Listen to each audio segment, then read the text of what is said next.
የኢትዮጵያ ብሔራዊ ምርጫ ቦርድ በሰባተኛው ጠቅላላ ምርጫ የወልቃይት ጠገዴ ሰቲት ሁመራ ዞን ህዝብ እንዲሳተፍ ያስተላለፈው ውሳኔ ለህዝብ ጥያቄዎች ምላሽ ለመስጠት በር ከፋች መሆኑን የዞኑ አስተዳደር ገለጸ።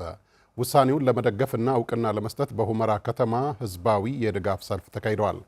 በሰልፉ ላይ የተገኙ ነዋሪዎችና የአስተዳደሩ አካላት ውሳኔው የህዝብን የፖለቲካ ተሳትፎና ውክልና የሚያረጋግጥ መሆኑን ገልጸዋል። አምሳላ ሞኜ ተጨማሪ አለው።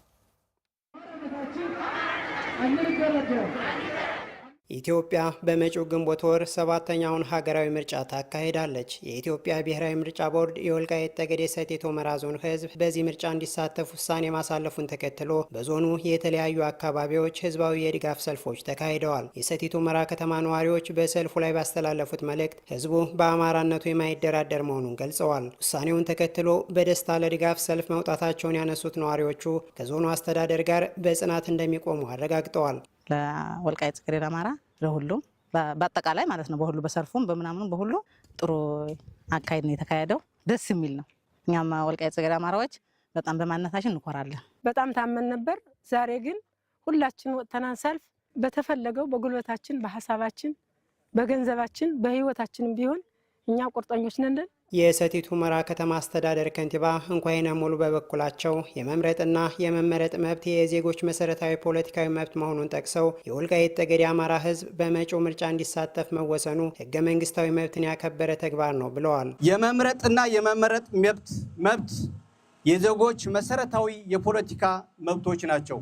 የፌዴሬሽን ምክር ቤት ውሳኔ የፍትህ ወዳዱ የወልቃይት ጠገዴ ህዝብ መብት በውል የተረዳ ያገናዘበና ህገ መንግስቱን በትክክል ትርጓሜ የሰጠ በመሆኑ ከፍተኛ ክብርና አድናቆት በመግለጽ ውሳኔውን ትክክለኛና የምንደግፈው መሆናችንን እንገልጻለን። የኢትዮጵያ ምርጫ ቦርድ በአማራ ብሔራዊ ክልላዊ መንግስት የምክር ቤት ተወካይ እንዲኖረን እንዲፈቅድልን በታላቅ አክብሮት እንጠይቃለን። በሰቲት ሁመራ ከተማ በተካሄደው ሰልፍ ላይ ተገኝተው ንግግር ያደረጉት የዞኑ ዋና አስተዳዳሪ አቶ አሸተ ደምለው የዞኑ ህዝብ በምርጫው እንዲሳተፍ የተላለፈው ውሳኔ ህዝቡ ለዘመናት ላነሳቸው ጥያቄዎች ዘላቂ መልስ ለመስጠት ትልቅ በር ከፋች መሆኑን ገልጸዋል። የወልቃይት ጠገዴ ዘመናት የአማራ ማንነትና ወሰን ጥያቄ የተለያዩ የትግል ምዕራፎችን አልፎ ዛሬ ወሳኝ የትግል ሜዳ ላይ ደርሰናል።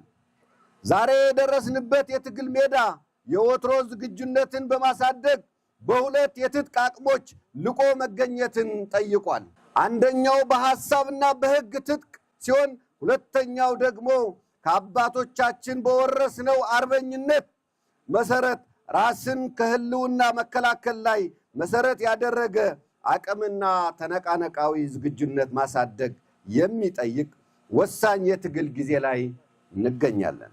የመምረጥና የመመረጥ መብታችን ህገ መንግስታዊ መብታችን ነው። እምቢ ለዳግም ባርነት፣ ሁላችንም የተከዜ ዘቦች ነን። መከላከያ ሰራዊታችን የኢትዮጵያ የህልውና ዘብ ነው። በደም የተከበረው ማንነታችን በህግና በላባችን ይጸናል የሚሉት በሰልፉ ላይ ከተስተጋቡ መልእክቶች መካከል ይገኙበታል። ልዩ ልዩ የማህበረሰብ አደረጃጀቶች